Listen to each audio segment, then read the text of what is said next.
जमलेल्या माझ्या तमाम हिंदू बांधवांनो, भगिनींनो आणि मातांनो,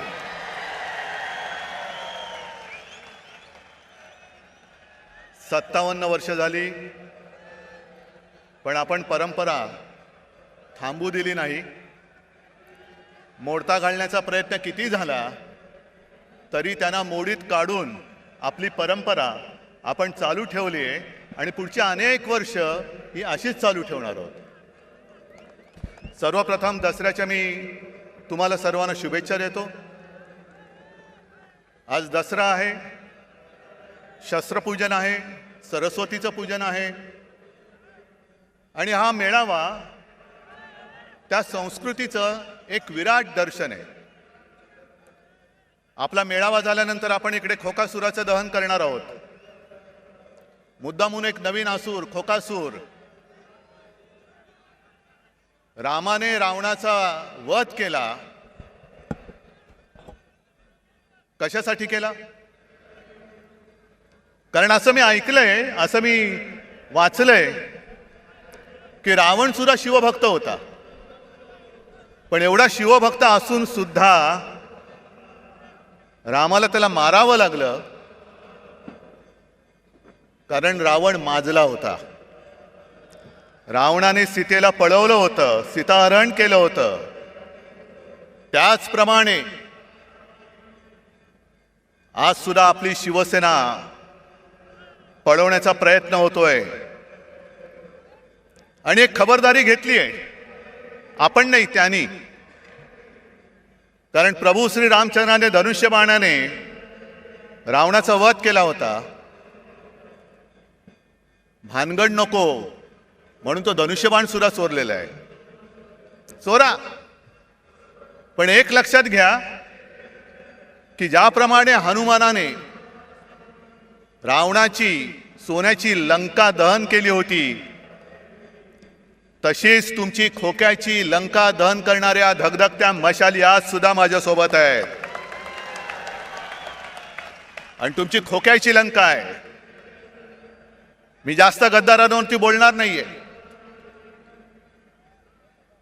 कारण त्यांच्यावरती मला बोलण्याची आता गरजच नाही. तुम्ही सगळेजण बोलतायत, माझ्या आधीचे सगळे बोललेत.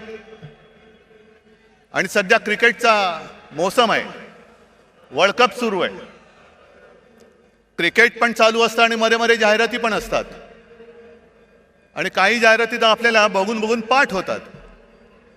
त्यातलीच एक जाहिरात आहे, ते 3 हिरो सगळे, अजय देवगण, अक्षय कुमार आणि शाहरुख, ते तिघही येतात, 2-2 बोटं दाखवतात.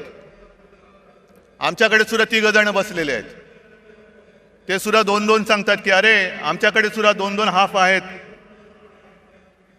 आणि ते कमला पसंतवाले आहेत, हे कमळा पसंतवाले आहेत. पसंत आपली आपली.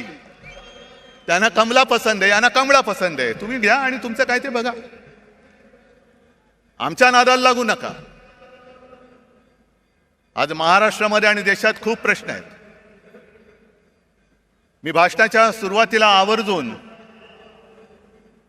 जरांगे पाटलांना धन्यवाद देतोय.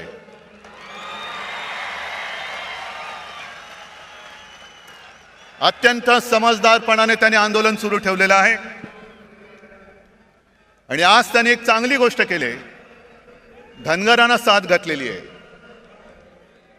मी ज्या वेळेला जालन्यात शांततेमध्ये हे आंदोलन सुरू होतं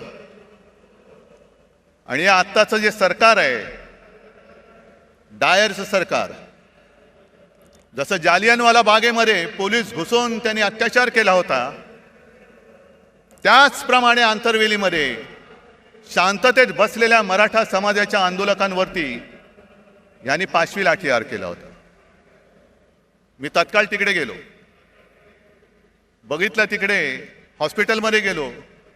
कोणाची डोकी फोडलेत, कोणावरती छरे मारलेले आहेत. पण काही काही घटना अशा घडतात की हृदयामध्ये त्या कायम घर ठीक करून राहतात. ज्या वेळेला आम्ही संभाजीनगरपासून निघालो आणि त्या ठिकाणावरती जात होतो, मध्ये जरा आम्ही थांबलो. एका घरामध्ये गेलो. घर कसलं तुम्हाला गावचं माहिती आहे, ग्रामीण भागातनं बरेच तुम्ही लोक आलेले आहात. तिन्ही सांजेची वेळ होती. मिणमिणत्या दिवा होता. मी जरा तिकडे बाथरूमला जायचं म्हणून गेलो. बाहेर आल्यानंतर त्या घरातली माऊली आणि तिची मुलगी हातामध्ये पंचारती घेऊन उभ्या होत्या. आणि मी त्यांना नमस्कार करून सांगितलं की ताई, आज ओवाळू नका, कारण फार भयानक घटना इकडे घडले. मग ताईंनी मला विचारलं, मी राखी बांधू शकते का? हृदयस्पर्शी प्रसंग होता. आणि ती माऊली मला राखी बांधत असताना तिच्या डोळ्यात पाणी आलं. म्हटलं, ताई काय झालं? ते म्हणलं, मला सुद्धा खूप मारलं बघ म्हणे, गुरावानी मारलं, हात दुखतोय माझा.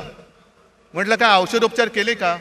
ते नाही म्हणे, मी कशी बशी निसटले, पण माझी सून आणि माझा मुलगा हॉस्पिटलमध्ये. मग नंतर त्यानं सुद्धा मी भेटायला गेलो आणि त्याच त्या ताईंचा फोटो आला होता ना, तो पोलिसांची भांडत्यात, तो एक निळ्या रंगाची साडी नेसली होती. माझ्यासमोर त्या ताई बेडवरती होत्या, तोंड एवढं सुजलेलं, नाक फुटलं होतं. आणि मग सोबत जे होते त्यांनी मला सांगितलं की साहेब, यांचं डोकं सुद्धा फोडून टाकले. एवढ्या निर्गुणपणाने तुम्ही वागता? मी मुख्यमंत्री होतोच आणि त्याही वेळेला हा प्रश्न होताच. मराठा आंदोलन तेव्हाही सुरू होतं, पण इकडे आलेल्या आणि एकाने तरी सांगावं, कधीतरी कोणावर तरी लाठीमाराचा आदेश मी दिला होता का? मग पोलीस एवढे रानटी होऊ शकतात? तेच पोलीस आहेत, आदेशाचं पालन करणारे पोलीस आहेत. आदेशाशिवाय ते असे वेडवाकडं वागू शकत नाही. महाजालन्याचा डायर कोण आहे, कोणी आदेश दिला, काही चौकशी नाहीये. मी जरांगे पाटलांना भेटलो आणि त्यांनी मला त्या बंदुकीची एक पुंगळी दाखवली. साहेब, हे बघा, एवढी मोठी गोळी, आमच्यावरती या गोळ्या झाडल्या, अश्रूतून सोडला. आणि काश्मीरमध्ये दंगेखोरांवरती ज्या छऱ्याच्या बंदुका वापरतात, त्या छऱ्याच्या बंदुका वापरल्या. कोणाच्या गालात गेलेला छऱ्याच्या, कोणाच्या डोक्यात गेलेला. काय करणार? काय कुठे चाललो होतो आपण? गद्दारांना म्हणा, तुमच्यात हिंमत असेल तर हा प्रश्न सोडून दाखवा. हे खरे बाळासाहेबांचे विचार आहेत. द्या मराठी माणसाला न्याय द्या, मराठा समाजाला न्याय द्या.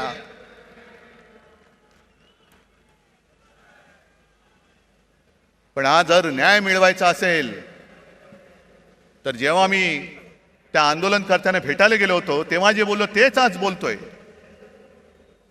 हा विषय सोडवायचा असेल तर तो इथे सुटणारा नाहीये, हा लोकसभेमध्ये सोडवावा लागेल. आणि आम्हाला असं वाटलं होतं, नवे आमचा आग्रह होता की ऐन गणपतीच्या दिवसांमध्ये जे खास अधिवेशन घेतलं गेलं होतं, त्या अधिवेशनामध्ये संसदेला तो अधिकार आहे, न्यायालयाचा निर्णय फिरवण्याचा अधिकार आहे.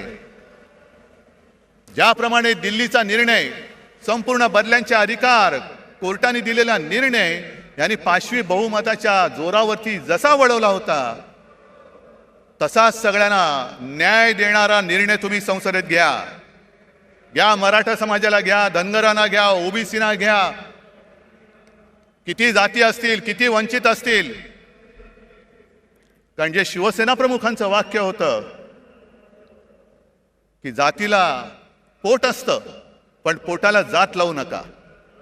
आणि राज्यकर्त्याचं कर्तव्य असतं की ते पोट कोणत्याही जातीचं असो, ते भरलं गेलंच पाहिजे, हे राज्यकर्त्याचं कर्तव्य असतं. आई इकडे जे सगळे जमलेत आज तिकडे मेळावा घेत आहेत, बोला, आमचं ती टीका करा, मी तुम्हाला किंमत देत नाही. कारण माझ्या समोर महाराष्ट्रातला हा गोरगरीब आहे. आणि मी जरांगे पाटलांना खास धन्यवाद एवढ्यासाठी देतोय की जातीपातीच्या भिंती उभ्या करून आपापसामध्ये झुंजवण्याचं कारस्थान जे भाजपा करतंय, त्याला आपल्याला सगळ्यांना मिळून मोडून तोडून टाकायचं आहे. सगळे मराठा म्हणजे सगळे मराठी, एका मातीची आपण लेकरं आहोत. फक्त ज्यांच्याशी लढतोय आपण, तो सारासुरा नाहीये, तो कपटी आहे, विघ्न संतोषी आहे.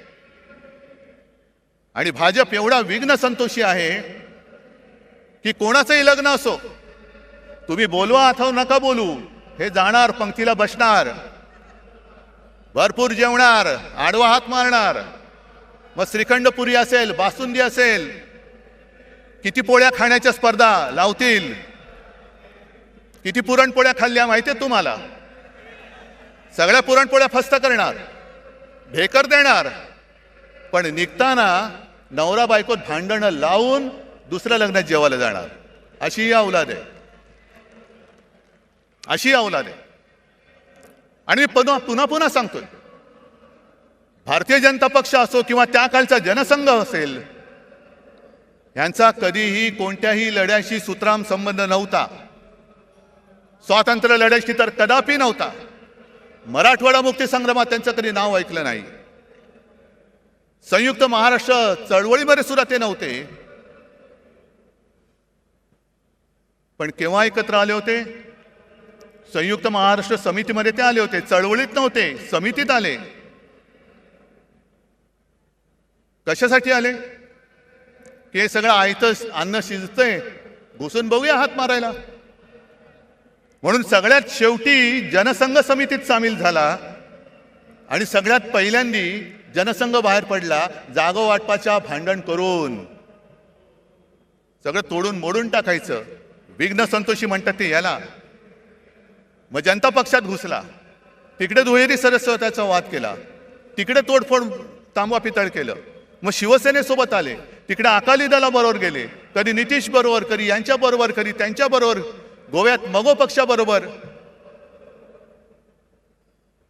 हे औलादी लक्षणीची ही जी पार्टी आहे, हे जिथे जाते तिथे सत्यानाश करते. म्हणून मी जरांगे पाटलांना सांगतो की पहिले यांच्यापासून सावध राहा, पहिले यांच्यापासून सावध राहा. आज सुद्धा त्यांनी जे काही केलंय, हा भगवा इकडे डौलाने फडकतोय, मानाने फडकतोय, पण त्या भगव्यामध्ये दुही, तो जो आला होता ना पानिपतचा अब्दाली, त्यांनी हेच केलं होतं. दुहीची बीज पेरायची, भांडणं लावायची, आणि त्या भांडणामध्ये जे खरे प्रश्न आहेत, मग ती बेकारी असेल, महागाई असेल, आणखीन काही असेल, त्याच्याकडे कोणाचं लक्ष जाता कामा नये. तुमच्या चुली पेटवण्यापेक्षा तुमची घरदारं आम्ही पेटवतो आणि पुन्हा तुमचे रक्षण करते म्हणून तुमच्या पेटत्या घरांच्या होळीवर आम्ही आमची पोळी भाजतो. हे आता उघड उघड दिसतंय, उघड दिसतंय. दुसरा आता जवळपास 1 वर्ष होऊन गेलं. आपण सुप्रीम कोर्टात गेलेलो आहोत अपात्रतेच्या निर्णयासाठी. केस तारखेवरती तारीख, तारखेवरती तारीख. काय करायचं तेच कळत नाही. कारण सर्वोच्च न्यायालय प्रत्येक वेळेला कानफट फोडतंय यांचं लवादाचं, पण निर्लज्जम सरासुखी कानफट फोडलं तरी गाल सोडत सांगतात की आम्ही आमचं टाइम टेबल सादर करू. ठीक आहे, तुम्ही तुमचं टाइम टेबल द्यायचं तेव्हा द्या, पण एक लक्षात घ्या, मी कोणाचाही अपमान करू इच्छित नाही, न्यायाधीश न्यायमूर्तींचा तर करूच शकत नाही. पण ज्या पद्धतीने हे सगळं चाललेलं आहे ते बघितल्यानंतर एक विनोद नक्की माझ्या लक्षात येतो. आणि तो विनोद म्हणजे असा आहे की एकदा भरल्या कोर्टात न्यायमूर्ती बसलेले असतात आणि केस चालू असतात. कोणाला तारीख दे, कोणाचा निर्णय दे, कोणाचं हिअरिंग घे, आणि मग त्या सोबत कोण असतो त्याला विचारतात, चल पुढची केस कोणती आहे? मग तो सांगतो, साहेब एका 20 वर्षाच्या मुलीची छेड काढलेल्याची ही केस आहे. आता मुलीची छेड काढले म्हटल्यानंतर कोणी चिडणार? बोलवा त्याला, आणा समोर. आणि त्या आरोपीच्या पिंजऱ्यात एक आजोबा काठी टेकत टेकत टेकत येतात. ते न्यायाधीशांचं डोकं आणखीन फिरतं. तुम्हाला लाज नाही वाटत? आजोबा झालात, काठी टेकत चालता आणि 20 वर्षाच्या मुलीची छेड काढता, शरम नाही वाटत? त्या आजोबा शांतपणाने न्यायाधीशाकडे बघतात आणि सांगतात, न्यायाधीश महाराज, जेव्हा ही घटना घडली तेव्हा मी सुद्धा 20च वर्षाचा होतो. काय कळलं? म्हणजे 20 वर्षाच्या असताना ती घटना घडली, आता ते आजोबा झाले, जिची छेड काढली होती ती सुद्धा आजी झाली, पण केस चालू आहे, केस चालू आहे, केस नाही थांबणार, तारीख पे तारीख, तारीख पे तारीख.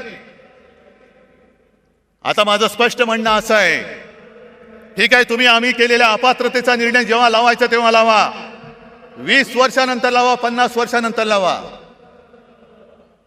पण आज संपूर्ण देश बघतोय, संपूर्ण जग बघतोय तो केवळ अपात्रतेच्या निर्णयाकडे बघत नाहीये, तर या आपल्या हिंदुस्थानामध्ये, या आपल्या भारतामध्ये सर्वोच्च न्यायालय म्हणून जे काही आहे त्याला हा लवाद जुमानत नसेल तर सर्वोच्च न्यायालयाचं अस्तित्व राहणार आहे की नाही? या देशात डॉक्टर बाबासाहेब आंबेडकरांनी घटना तिचं अस्तित्व शिल्लक राहणार आहे की नाही? आणि सगळ्यात महत्वाचं म्हणजे अनेक क्रांतिकारकांनी आणि अनेक योद्ध्यांनी रक्त सांडून, बलिदान देऊन, त्याग करून जी आपली भारत माता स्वतंत्र केली, त्या भारत मातेची लोकशाही ही टिकणार आहे की नाही ह्याच्याकडे आमचं लक्ष आहे. बघूया आता 30 तारखेला काय होतंय. नुसता अपात्र कोणाला ठरवणार? आधी जनतेने ठरवूनच टाकलेलं आहे. माझं तर म्हणणं असं आहे की केसचा निकाल लागण्याच्या निवडणुका घेऊन दाखवा. जनता जनार्दन ठरवेल ते पात्र आहेत का अपात्र आहेत. होऊन जाऊ दे खुल्या मैदानात. पण सर्वोच्च न्यायालयाकडनं आम्हाला नक्की अपेक्षा आहे. मध्ये आपले माननीय पंतप्रधान मोदी जे बोलले घराणेशाही घराणेशाही, होय मी घराणेशाहीचा पाईक आहे. कारण मला माझ्या घराण्याचा अभिमान आहे, मला माझ्या आई वडिलांचा अभिमान आहे, आजोबांचा अभिमान आहे आणि सर्व पूर्वजांचा अभिमान आहे. जो कुटुंब व्यवस्था मानत नाही त्यांनी दुसऱ्याच्या घराण्याबद्दल बोलू नये. पहिले कुटुंब व्यवस्था मान आणि मग हिंदुत्वाचं बोल. कारण कुटुंब व्यवस्था हा हिंदू संस्कृतीचा एक पाया आहे. तोच जर तुम्हाला मान्य नसेल तर तुम्ही आमच्यावरती बोलणारे कोण आहात? तुम्हाला काही अधिकार नाहीये. ज्याप्रमाणे मी कोरोनाच्या काळामध्ये माझे कुटुंब, माझी जबाबदारी, सर्व महाराष्ट्र मी माझं कुटुंब मानून माझ्या परीने मी काम केलं, म्हणून मला अभिमान आहे की कोणाच्याही नशिबात नाही ते एक नातं कुटुंब प्रमुख म्हणून मला महाराष्ट्राच्या जनमानसामध्ये स्थान मिळालं. मला अभिमान आहे त्याचा. बरं, घराणेशाहीला विरोध करायचा ना, करा, जरूर करा. पण घराणेशाहीला विरोध करताना आम्ही पोचलेली घराणेशाही तुम्ही डोक्यावरती बसवताय ती पहिली खाली करा. बाप मंत्री, मुलगा आमदार, मुलगा खासदार, हे सगळे जे काही चाललंय ते पहिलं करा. असं काही नाही की सगळीच घराणी काही चांगली असतात, सगळीच घराणी काही वाईट असतात. घराण्याची सुद्धा एक परंपरा असते, घराण्याचे संस्कार असतात. कोण कोणत्या घराण्यातल्या त्याच्याप्रमाणे त्याची ओळख ठरते. ज्याप्रमाणे जर तुम्ही घराणेशाही बघायला गेला, डॉक्टरचा मुलगा डॉक्टर होतो, आम्ही सुद्धा घराणेशाही, घराण्याची परंपरा जपणारे आहोत. त्याचप्रमाणे आणखीन एक घराणेशाही नाही पण घराण्याची परंपरा मी आवर्जून सांगेन, ती म्हणजे आपले सर्वोच्च न्यायालयाचे सरन्यायाधीश चंद्रचूड साहेब. स्वतःच्या कर्तृत्वाने बसलेत, पण त्यांचे वडील सुद्धा सरन्यायाधीश होते आणि कडक होते, कणखर होते. शेवटी इतिहासामध्ये आपली नोंद काय होणार आहे हे प्रत्येकाने खबरदारी घ्यायची. कोणासमोरही न झुकणारा म्हणून माझी नोंद व्हायला पाहिजे की सत्ताधाऱ्यांचे बूट चाटणारा, हे प्रत्येकाने ठरवायचंय. मग जशी घराणेशाहीची परंपरा आहे तशीच काही नावं अशी आहेत ज्यांच्या घराण्याचा आतापताच माहिती नाहीये पण तरी सत्ताधीश झाले. फरक बघाय तुम्ही. हिटलरचे वडील माहिती आहेत कोणाला? हिटलर काय घराणेशाहीतला होता? सद्दाम हुसेन काय घराणेशाहीतला होता? पुतिन काय घराणेशाहीतला आहे? गदाफी काय घराणेशाहीचा आहे? मुसोलिनी, स्टालिन, कोणाची घराणी माहिती आहेत? पण हाही धोका विसरू नका की ज्याचा काही आगापिछा नाही, त्याच्या हातामध्ये जर का देश दिला तर काय होऊ शकतं त्याचं अत्यंत वाईट उदाहरण हे जर्मनी आहे. हे जर्मनी आहे. असाच उदय झाला, लोक पागल झाली, अंधभक्त झाली आणि आज त्याने जे काही बहुमत मिळाले हे बहुमत तर काहीच नाही. जवळपास 95, 97, 98% त्यावेळेला हिटलरला बहुमत मिळालं होतं विकासाच्याच नावावर. काय केलं त्यांनी? आज जाऊन जर का विचारलं तर जर्मन लोकांना लाज वाटते की त्यांच्या देशामध्ये हिटलर होऊन गेला म्हणून. मग तुम्ही ठरवायचंय की ज्याच्या घराण्याचा आगापिछा माहिती असा निवडायचा की कोणाचा कशाला पत्ता नाही, आज दिसते उद्या गायब. तुमचं मरण तुम्ही पत्करा. मी माझी वाट लावून काम केलं, मला आनंद झाला तुमची वाट लागली, आता मी झोळी लावून चाललो. तुम्ही बसा रिकामी कटोरी घेऊन. आणि हे जर का टाळायचं असेल तर आज माझं ठाम मत आहे, एक काळ जरूर होता की कदाचित याच व्यासपीठावरून हिंदू हृदय सम्राट बोलले होते की देशाला एका मजबूत सरकारची गरज आहे. मजबूत सरकार आपण बघितलं, 9 वर्ष पाहिलं. म्हणजे मला आज सुद्धा आठवत आहे की 14 साली ज्या वेळेला प्रणवदा राष्ट्रपती होते तेव्हा आम्ही सगळे, आता वेळगळच, आम्ही गेलो होतो सगळे पक्ष मिळून आणि आम्ही सांगितलं की आमचा नेता नरेंद्र मोदी. मग प्रणव मुखर्जी खुश झाले, आम्हाला म्हणाले 25-30 वर्षानंतर एका पार्टीचं सरकार आलं, आता देशामध्ये स्थैर्य येईल. काय आले तुम्ही सांगा? आले स्थैर्य? काय तुमचे प्रश्न सुटलेत? आणि म्हणून मला आज असं वाटतं की सरकार तर बदललं पाहिजेच, पण आता जे सरकार आणायचं आहे हे सरकार मजबूत जरी असलं तरी एका पक्षाचं बहुमत असलेलं पाशवी सरकार नको, अजिबात नको. जेव्हा खुर्ची थोडीशी डगमगीत असते तेव्हा देश मजबूत होतो. नरसिंहरावांनी चांगलं काम केलं, मनमोहन सिंगांनी केलं, अटलजींनी सुद्धा केलं. सगळ्यांना सोबत घेऊन चालणारं सरकार पाहिजे, मिलीजुली सरकार आज पाहिजे आपल्याला. कारण यांचं जे सगळं चाललंय, मी मागेच बोललो होतो की हिंदुत्वाचा बुरखा फाटल्यानंतर आतमधला यांचा बिभत्स किळसवाणा चेहरा, भेसूर चेहरा आता आम्हाला दिसायला लागलेला आहे. जे काय एक स्वप्न दाखवलं होतं 2014 साली, आणि त्यांचीच भाषणं आहेत. पेट्रोल का दाम ऊपर गया की नीचे, गैस का दाम ऊपर गया कि नीचे, डॉलर ऊपर गया, रुपया ऊपर गया की नीचे. मग काढा, सगळ्या गोष्टी काढा. जे मी तुम्हाला सांगितलेलं आहे, होऊन जाऊ दे चर्चा म्हणून गावागावात जाऊन ह्या सगळ्या गोष्टी समजावून सांगा, समजावून सांगा. पण आज सगळं काही त्यांनी गुंडाळून ठेवलेलं आहे. माझ्या आधीचे सगळे वक्त्यांनी एक समाचार घेतलेलाच आहे. मी संजय राऊतांचं भाषण ऐकत होतो, भ्रष्टाचारावरती कडाडून बोलले. संजय, काळजी करू नका, उद्या आपलं सरकार येणार आहे, नक्की आणणार म्हणजे आणणारच. आणि आज जे दमदाट्या करतायत त्यांना सुद्धा सांगून ठेवतोय की तुम्ही आमच्या लोकांना जो त्रास देताय तो त्रास बंद नाही झाला तर सरकार आणल्यानंतर तुम्हाला सुद्धा आम्ही उलटे टांगल्याशिवाय राहणार नाही. उलटे टांगू तुम्हाला. मी सर्व शासकीय अधिकाऱ्यांना पण सांगतोय, जो एक फतवा माझ्या पाहण्यात आला, आयकर अधिकाऱ्यांना आता फतवा गेलेला आहे की सरकारच्या प्रचाराची रथयात्रा काढा. का हो, तुम्ही सगळे घेताय ना, सगळे भाडोत्री माणसं गोळा करताय. त्या भाडोत्री माणसामध्ये कोणी मर्द नाही, स्पष्ट आहे. कारण मर्द कधी विकला जात नाही, मर्द कधी विकत घेता येऊ शकत नाही. आणि मर्दपणा तर रक्तामध्ये असावा लागतो. लाचारी असणारे कधी मर्द होऊ शकत नाही.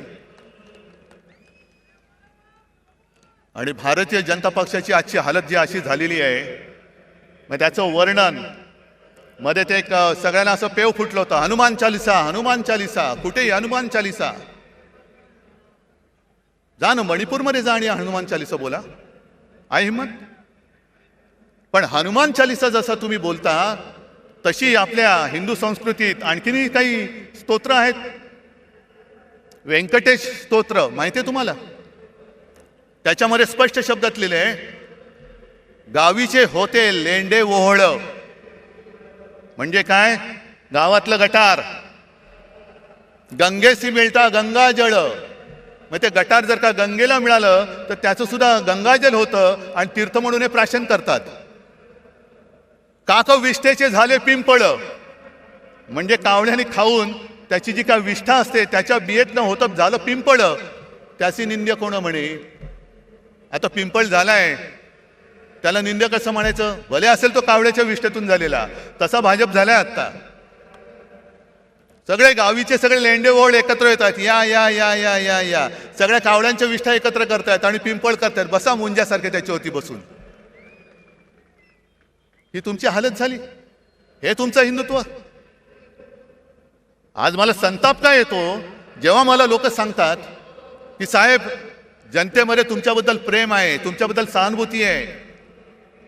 माझ्यासाठी नका, महाराष्ट्रासाठी ठेवा.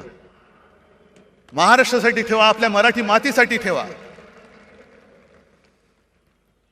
पण त्यावेळेला शिवछत्रपतींनी स्वराज्यासाठी सुरत लुटली होती. हे इथून सुरतेला पळणारे लाचार महाराष्ट्राचं हित सांभाळू शकतायत?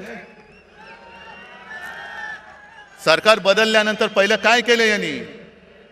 पहिलं घाईघाईनी मेट्रोची आरेची जागा मेट्रोला दिली. बुलेट ट्रेनची जागा जी मी अडवून ठेवली होती आणि जिकडे करोना सेंटर उभं केलं होतं ते पहिलं बुलेट ट्रेनच्या घशात घातलं. मला सांगा, एवढे सगळे तुम्ही जमलेला किती जणांना बुलेट ट्रेनचा उपयोग होणार आहे? मला सांगा. होणार आहे? तुम्हाला होणार आहे? कोणाला होणार आहे? मग बुलेट ट्रेन कशाला? मग मला कोणीतरी सांगितलं की अहो साहेब, यावेळेला मुंबईतून सुरतेला पळताना किती त्रास झाला. तो कैलास पाटील तर सुदैवाने मधनं उठून आला म्हणून, पण इथल्या गद्दारांना पटकन गुजरातला पळता यावं म्हणून बुलेट ट्रेनची व्यवस्था करतायत. गद्दारांना पळवण्यासाठी. अरे महाराजांनी सुरत लुटली होती, हो लुटली होती, स्वराज्यासाठी लुटली होती. पण तिचा सूड म्हणून तुम्ही आज मुंबई लुटता आहात, महाराष्ट्राचं खच्चीकरण करता आहात. संपूर्णपणे महाराष्ट्र बकाल करायचा, मुंबई बकाल करून टाकायची, मुंबईच्या ठेवीवरती डल्ला मारायचा आणि मुंबईला भिकेला लावून दिल्लीच्या दारामध्ये उभी करायची. हा त्यांचा डाव आहे. त्याच्या विरुद्ध लढण्यासाठी मला तुमची सोबत पाहिजे. मला ते मोडून काढायचंय. बरं, आता मुंबई तर तोडूच शकत नाहीत, कारण मागे शिवसेना प्रमुखांनी सांगितलं आणि तेच मी आज परत सांगतोय, जो कोणी मुंबईला महाराष्ट्रापासून तोडू बघेल त्याच्या शरीराचे तुकडे केल्याशिवाय आम्ही राहणार नाही. कोणी असलं तरी त्याचे तुकडे तुकडे करून टाकू. मग काय करायचं? मुंबई तोडता येत नाही, कारण मुंबई तोडण्याचा प्रयत्न झाला तर महाराष्ट्र तुमचं सरकार जाळून टाकेल. होय, जाळून टाकेल. मग दुसऱ्या मार्गाने मुंबईला कैयात घ्यायची, मुंबईची स्वायत्तता मारायची. मुंबईचा विकास जी मुंबई महापालिका करते ते आता नीती आयोगाच्या माध्यमातून करायचं. कशासाठी? काय करते नीती आयोग? बरं, महापालिकेमध्ये आजपर्यंत असं कधीही झालं नव्हतं. एकतर पालकमंत्री केला, तो सुद्धा बिल्डर. माहिती आहे ना कोण? आणि पालकमंत्र्याचं कार्यालय म्हणजे एका बिल्डरचं कार्यालय हे त्यांनी मुंबई महापालिकेमध्ये थाटलं. हे मुंबई गिळण्याचा हा प्रकार नाहीये. आज तिकडे नगरसेवक नाहीयेत, प्रशासकीय राजवट सुरू आहे. कोण कोणाचे मित्र कसा कारभार करतात आणि किती पैसे खात आहेत याचा आपण मोर्चाकडून जाब विचारला होता, उत्तर द्यायला तोंड नाहीये. बेधडक भ्रष्टाचार सुरू आहे. बरं, एवढा भ्रष्टाचार करताय, एवढा भ्रष्टाचार करताय, पण संताप एका गोष्टीचा येतो की ज्या माझ्या मुंबईने, माझ्या महाराष्ट्राने करोनामध्ये अतुलनीय काम केलं, मुंबई मॉडेल म्हणून जे जगभरात नावाजलं गेलं, त्या मुंबईत करोनाच्या काळात काय भ्रष्टाचार झाला म्हणून ते स्वतःचे कपडे काढून फिरणारे दलाल आरोप करतायत आणि त्याला हे मिंदे साथ देऊन चौकशी लावले. खिचडीमध्ये काय होतं, औषधं कुठून घेतली, आणखीन कुठून काही केलं. अरे दरिद्री लोकांनो, मुंबईसारखी सोन्याची राजधानी, हे आपल्या देशाची आर्थिक राजधानी, तिचं महत्त्व तुम्हाला मारताय तुम्ही आणि बूट चाटे डोळ्या देखत ते होऊ देतात. मुंबई माझ्या देशाची, भारत मातेची आर्थिक राजधानी होती का आहे हे आता समजत नाही. कारण सगळे चांगले केंद्र, सगळे उद्योगधंदे हे गुजरातमध्ये नेले, मुंबईच्या बाहेर नेले, महाराष्ट्राच्या बाहेर नेले, काही दिल्लीला नेले. फिल्म सिटी आता उत्तर प्रदेशमध्ये नेत आहेत, जरूर न्या. पण जे मुंबईच्या हक्काचं आहे ते ओरबाडून तुम्ही नेत असाल तर तुम्हाला याच मुंबईत गाडून टाकल्याशिवाय राहणार नाही आम्ही. आणि कसला घोटाळा? कोरोना काळाच्या घोटाळ्याचं जर चौकशी करायची असेल तर मुंबईची जरूर करा, सगळ्या महापालिकांची करा, ठाणेची करा, पुणेची, पिंपरी चिंचवड, नागपूरची सुद्धा करा. जे नागपूर आमच्या उपमुख्यमंत्र्यांनी बुडवून दाखवलं त्याची चौकशी करा. आणि मी तर म्हणतो, हिम्मत असेल तर पीएम केअर फंडापासून संपूर्ण काश्मीर कन्याकुमारी पर्यंत सर्व राज्यांची चौकशी करा, होऊन जाऊ दे. कशी मुंबईने आरोग्य व्यवस्था उभारली, महाराष्ट्राने आरोग्य व्यवस्था उभारली, आणि कसं तुम्ही त्या गंगेमध्ये प्रेत सोडत होतात, कशी गुजरातमध्ये सार्वजनिक चिता पेटल्या होत्या. आणि त्याच बरोबरीने केंद्र सरकारने भाजप शासित राज्यांमध्ये किती औषधे दिली, किती ऑक्सिजन दिला, किती व्हेंटिलेटर्स दिले. आणि विरोधी पक्षांकडे असलेल्या सरकारकडे अधिकृत नाही अनधिकृत टेबलाखालनं किती दिले त्याचाही घोटाळ्याची तपास करा. पण आम्ही मुंबई वाचवली, आम्ही महाराष्ट्र वाचवला, त्याचं कौतुक नाहीये. पण मुंबईला बदनाम करून टाकायचं जे षडयंत्र म्हणतो ते हेच, की मुंबईला संपवून टाकायला, मुंबईला बकाल करून टाकायची, मुंबई म्हणजे भ्रष्टाचार खाणारे हेच. आणि आमच्या अंगावरती येत आहे. अरे शेण तुम्ही खाताय, आमचं तोंड कशाला हुंगाला येत आहे? पहिले स्वतःच्या तोंडाचा वास घ्या, हिंमत असेल तर. एक सुद्धा कोणी मायचा पूत पीएम केअर फंडाचा घोटाळा बाहेर काढा. त्याचा घोटाळा म्हणण्यापेक्षा त्याचा हिशोब घ्या ना. एकट्या टाटाने मला असं वाटतं 1,500 कोटीचा चेक त्या पीएम केअर फंडाला दिला होता. इथले सुद्धा जे भाजपचे लोक होते त्यांनी सुद्धा मुख्यमंत्री निधीला पैसे नव्हते दिले, पंतप्रधान निधीला पैसे दिले होते. हा एवढा तुम्ही भेदभाव करून सुद्धा तुम्ही त्याचा तो पैसा, हा जनतेचा पैसा, त्याचा हिशोब जनतेला द्यायला नको. आणि आज संपूर्णपणे जो कारभार सुरू आहे, आरोग्य यंत्रणेचे कसे काय 3-13 वाजलेत बघा. मला या बोंबलणाऱ्याने एकच सांगायचंय की तुमचे नेते दिल्लीतनं संपूर्ण देशाला रिकाम्या थाळ्या बडवायला सांगत होते आणि गो करून बोंबलायला लावत होते ना. त्यावेळेला आमच्या सरकारने गोरगरिबांना 5 रुपयात रिकामी नाही भरलेली थाळी शिवभोजन म्हणून दिली. याला म्हणतात सरकार. हे आमचं हिंदुत्व आहे. हा आमच्या आणि तुमच्या हिंदुत्वातला फरक आहे. तुम्ही रिकाम्या थाळ्या बडवणारं तुमचं हिंदुत्व आहे आणि गोरगरिबाला पोट भरून जेवण देणारं आमचं शिवभोजन हे आमचं हिंदुत्व आहे. ज्या वेळेला तुम्ही रस्त्यावरती उतरला होता आणि तुमचे ते महामहिम काळी टोपी मला पत्र दिलं होतं, पत्रमध्ये छान लिहिलं होतं. माझ्याकडे काही लोक आली होती आणि त्या लोकांनी मंदिरं उघडण्यासाठी विनंती केली. मला कळत नाही तुम्हाला अशी ईश्वरी काही संकेत येतात का की तुम्ही मंदिरं बंद ठेवलेत. किती विक्षिप्त बिंडूक माणसं असतात. आपल्याला बरेचदा कळत नाही टोपी खाली दडलंय काय. पण जेव्हा तुम्ही मंदिरं उघडायला सांगत होता तेव्हा आम्ही गावागावात खेड्यापाड्यात आरोग्य मंदिरं उघडत होतो. हे आमचं हिंदुत्व आहे. तुम्ही सगळं उघडा सांगत होता तेव्हा आम्ही आरोग्य यंत्रणा वाढवली, रुग्णशय्या वाढवल्या होत्या, टेस्टिंगच्या केंद्र वाढवली होती. जी जेमतेम 2-3 केंद्र महाराष्ट्रात होती ती आपण 600च्या वरती केली होती. हे आमचं हिंदुत्व आहे. जर कोणी आपल्या समोर तळमळत असेल तर त्याला वाचवणं, त्याची जात पात विचारत नाही बसलो आम्ही. कोणी असेल, होय मालेगावमध्ये मुसलमान सुद्धा आले होते, त्यांना सुद्धा आम्ही वाचवलं. धारावीमध्ये आम्ही धारावी वाचवली. हे आमचं हिंदुत्व आहे. पण मुंबईचा जो धोका आहे, मी मगाशी तुम्हाला सांगत होतो तो, की आता धारावी सुद्धा गिळायला निघालेत. इथे आली असतील काही धारावीची लोक. धारावीचा विषय मी स्वतंत्रपणे धारावीत येऊन घेणार आहे. पण आता याच्या घशामध्ये धारावी त्यांनी घातले. तो कोण यांचा मित्र तुम्हाला माहिती आहे? कोण? मला माहित नाही. मी अडाणी आहे बाबा, मला काय कळत नाही. तुम्हाला काय कळतंय?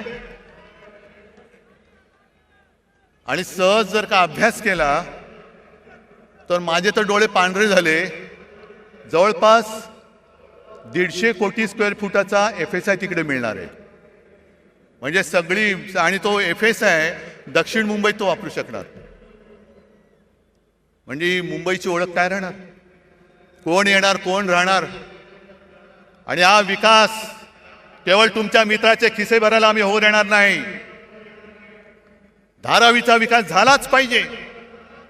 तिथे जो झोपडीमध्ये राहतो, ज्याला आम्ही वाचवलेलं आहे, त्याला प्रत्येकाला हक्काचं घर मिळालंच पाहिजे.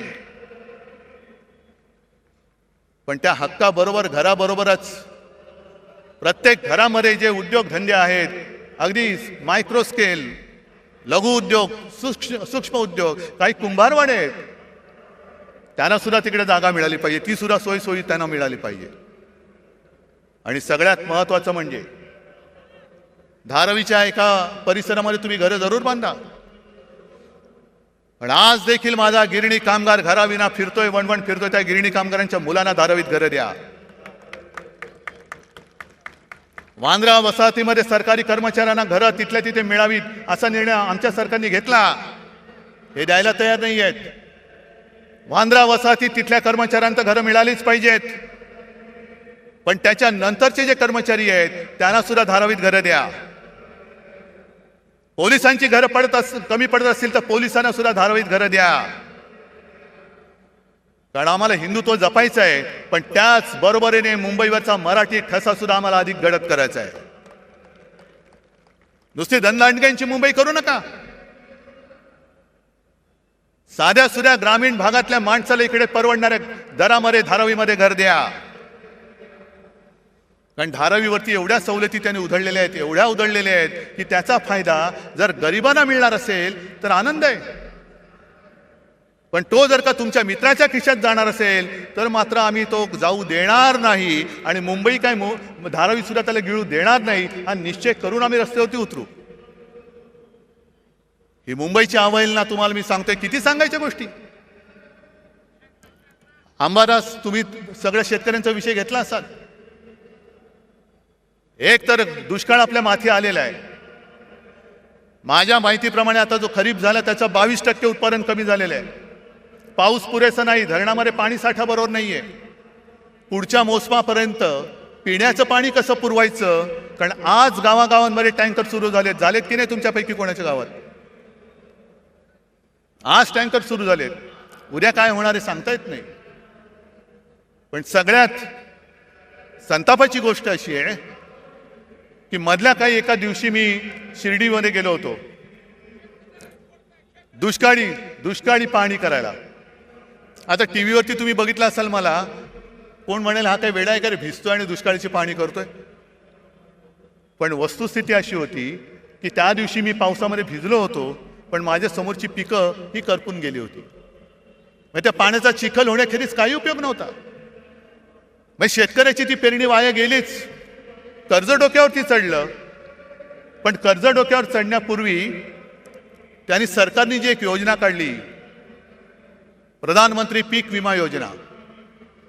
आता थोडं तुम्ही शहरातले असला तरी सांगायला पाहिजे की या पीक विम्यामध्ये 3 हिस्से असतात. एक केंद्र सरकार देतं, दुसरं राज्य सरकार देतं आणि तिसरा शेतकरी देतो. या सरकारने एक चांगली गोष्ट केली की शेतकऱ्याचा हिस्सा स्वतः भरला आणि 1 रुपयात शेतकऱ्याला विमा देण्याची घोषणा केली. चांगली गोष्ट केली. त्याचा परिणाम काय झाला. साधारणतः 90-95 लाख शेतकरी जे विमा उतरवायचे, विमा काढायचे, ते यावर्षी जवळपास 2.25 कोटी शेतकऱ्यांनी ती नोंदणी केली. 2.25 कोटी, 1,70,00,000 जास्त. मग चांगली गोष्ट झाली. आता दुष्काळ पडलाय, पीक गेलं. मग सरकारने बैठक घेतली की पूर्ण पंचनामे होईपर्यंत, मागणी येईपर्यंत तुम्ही अग्रिम एक रक्कम द्या. आणि माझी जी माहिती आहे, विमा कंपन्यांनी हात वर केले, आम्ही देऊ शकत नाही. का देऊ शकत नाही. कारण जे निकष आहेत त्या निकषामध्ये सलग 21 दिवस जर पाऊस पडला नाही तर आणि तरच नुकसान भरपाई मिळते. काही जणांना त्यांनी असं सांगितलं की तुमच्या नुकसानीची नोंद तुम्ही 72 तासात केली नाही म्हणून तुम्हाला नुकसान भरपाई मिळणार नाही. काय सरकार करते. तुम्हाला विमा कंपन्या जुमानत नाही.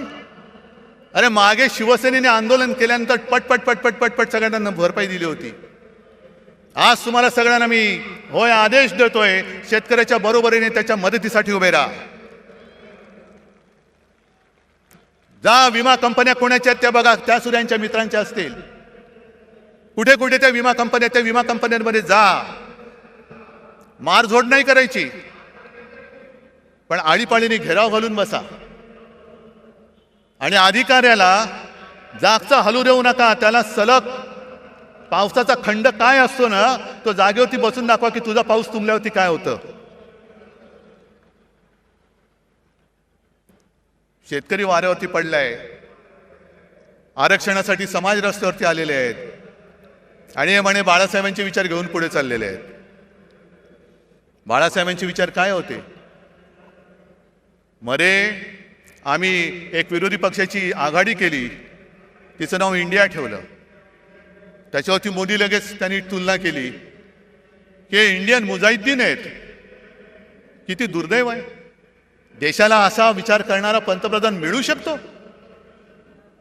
जे देशप्रेमी आम्ही देश वाचवण्यासाठी एकत्र आलो, तर आमची तुलना तुम्ही इंडियन मुजाहिद्दीन बरोबर केली. पण जे शिवसेना प्रमुख सांगत होते की जोपर्यंत हे पाकडे माझ्या देशात घुसखोरी करायचं थांबवत नाही, तोपर्यंत मी माझ्या भूमीवरती हिंदुस्थान पाकिस्तान क्रिकेट होऊ देणार नाही. आज त्या अहमदाबादमध्ये नरेंद्र मोदी स्टेडियममध्ये त्यांचं स्वागत काय झालं, गरबा काय खेळला, फुलं काय टाकली, सगळा आनंदी आनंद, शेव फाफडा बिपडा असा वाटला की पाकिस्तानच्या खेळाडूंना वाटलं क्षणभर की आम्ही भारतात नाही, आम्ही भाजपात आलो की काय, आम्ही भाजपात आलो की काय. काय हे बरं, आमच्यावरती टीका करताना इंडिया म्हणून जरूर करा. आम्ही तुमच्यावरती करतो, तुम्ही आमच्यावरती करा. पण तुम्ही आमची तुलना देशद्रोह्यांशी करणार असाल आणि स्वतः देशांच्या शत्रूंबरोबर क्रिकेट खेळणार असाल, तर आमच्यापेक्षा जास्त देशद्रोही तुम्ही आहात. आज सुद्धा तो कुलभूषण जाधव तुरुंगामध्ये पाकिस्तानच्या तुरुंगात चढतोय. कोणाला आठवण आहे? 4 दिवसापूर्वी सीमेवरती पाकिस्तानच्या सैन्याने गोळीबार केला, शस्त्रसंधी मोडली आणि 2 जवान आपले घायाळ झाले. खेळा, क्रिकेट खेळा. तिकडे अग्निवीर सीमेवरती गेला, वाऱ्यावरती सोडला. आज मराठा आंदोलनामध्ये आत्महत्या होत आहेत, वाऱ्यावरती सोडतायत. मला आज सगळ्यांना एक आवाहन करायचंय, शेतकऱ्यांना करायचंय, मराठ्यांना करायचंय, ओबीसीना करायचंय, धनगरांना करायचंय, सगळे जे या त्यांच्या न्याय हक्कापासून वंचित आहे त्यांना मी हात जोडून नम्र विनंती करतो की बाबांनो, आत्महत्या करू नका. कारण उद्या तर आपला हा लढा आपल्याला लढावाच लागेल, जिंकावाच लागेल.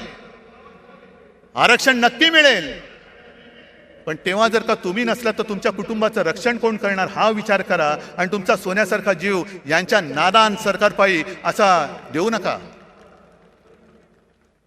आणि हा सगळा भोंगळ कारभार बघितल्यानंतर कुठे औषधं नाहीत, औषधी खरेदी नाही, काही नाही. सरकारी रुग्णालयात रुग्ण मरतायत. आता कोणतरी बोललं खेकडे धरणं फोडतायत. आणि एक खेकडे राज्याचे आरोग्यमंत्री हे काय करणार? म्हणजे मध्ये मी जी काय बातमी वाचली, आता टेंडर शिवाय औषध खरेदी करणार आणि तुम्ही आमच्या औषध खरेदीची चौकशी करणार. वा, म्हणजे हे खेकडा मंत्री असे आहेत की हाफकिन नावाची संस्था हे त्यांना माहिती नाहीये. कोण आहे तो हाफकिन? बोलून घ्या त्याला. कशाला? काय दलाली खायचे? म्हणजे असे सगळे नादान आणि ओंगळ अनागोंदी कारभार बघितल्यानंतर मला या गद्दारांचं काही कोड कौतुक नाहीये. ते त्यांच्या कर्माने जाणार आहेत. कपाळावरती आयुष्यभर पुढच्या सगळ्या पिढ्यांमध्ये गद्दार म्हणून एक शिक्का कायमचा लागलेला आहे. तो किती घासू म्हटलं, कोणताही साबण लावा, तो पुसला जाणार नाहीये. आणि म्हणून तुम्हाला सगळ्यांना एकच विनंती करतो, कारण आपण छत्रपती शिवाजी महाराजांची मावळे झालो तरी खूप झालं. पण एका गोष्टीमध्ये आपण नशीबवान आहोत की तो मोगली वरवंटा तोडून मोडून टाकणारं ते शिवतेज आपल्या महाराष्ट्राच्या मातीमध्ये जन्माला आलं. त्या मातीत आपला जन्म झालेला आहे, हे लक्षात ठेवा. त्याचा भुसा तुम्ही पाडा, पण छत्रपतींच्या भगव्याशी गद्दारी करणारा महाराष्ट्रामध्ये शिल्लक ठेवायचा नाही. आणि आमचं हिंदुत्व हे राष्ट्रीयत्व आहे. आमचं हिंदुत्व हे राष्ट्रीयत्व आहे.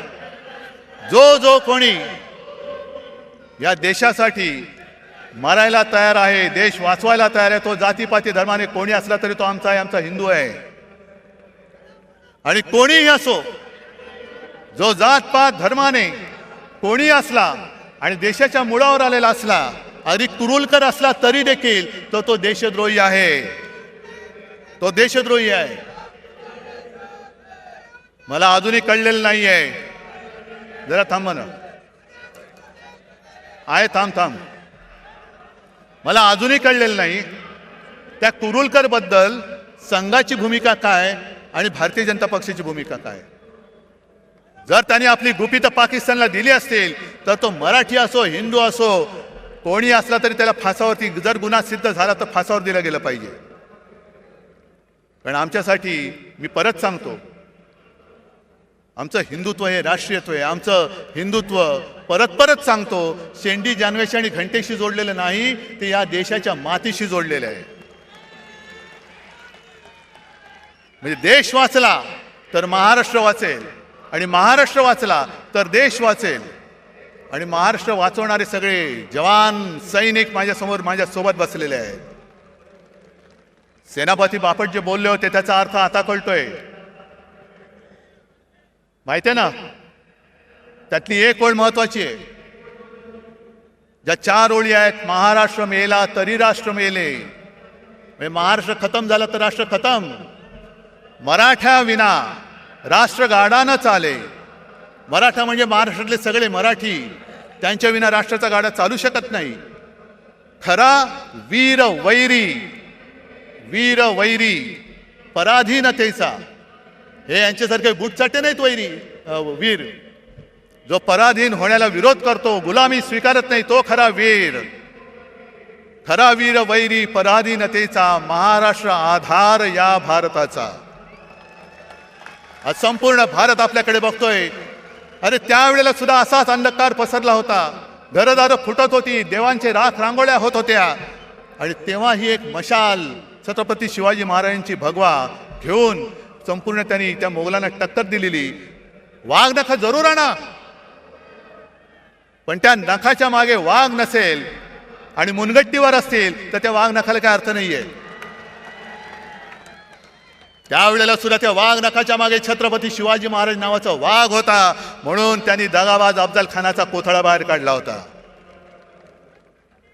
ती कोथळा काढण्याची हिंमत जर नसेल आणि आमच्या भावनेची खेळ करणार असाल तर निवडणुकीमध्ये तुमचा राजकीय कोथळा आम्ही बाहेर काढल्याशिवाय राहणार नाही. आम्ही काढू बाहेर. भावनांशी खेळ करू नका. जर खरोखर पुराव्यानिशी ती छत्रपती शिवाजी महाराजांनी अफजल खानाला मारताना वापरलेली वाघनखं असतील तर ती भाड्याने नका आणू. इतर लोकांसारखी म्हणजे काय की एक पोरगा स्वतः बापाला सांगतो की बाबा मला आता शिक्षण शाळावर काही जमत नाही, मग नाही मी भाजपात जाणार, तिकीट घेणार आणि देशाची. तो बाप म्हणतो थांब जरा, तुला काय झालं, तुला काही येडलं का नाही का, तुला असं करू नको. पहिला तू शिवसेनेत जा किंवा काँग्रेसमध्ये जा, राष्ट्रवादीत जा, दुसऱ्या कोणत्याही पक्षात जा, जरा नाव कमव. नाव कमवल्यानंतर काहीतरी गडबड घोटाळा कर, मग भाजपला तुला घेतील आणि तुला मंत्री करतील.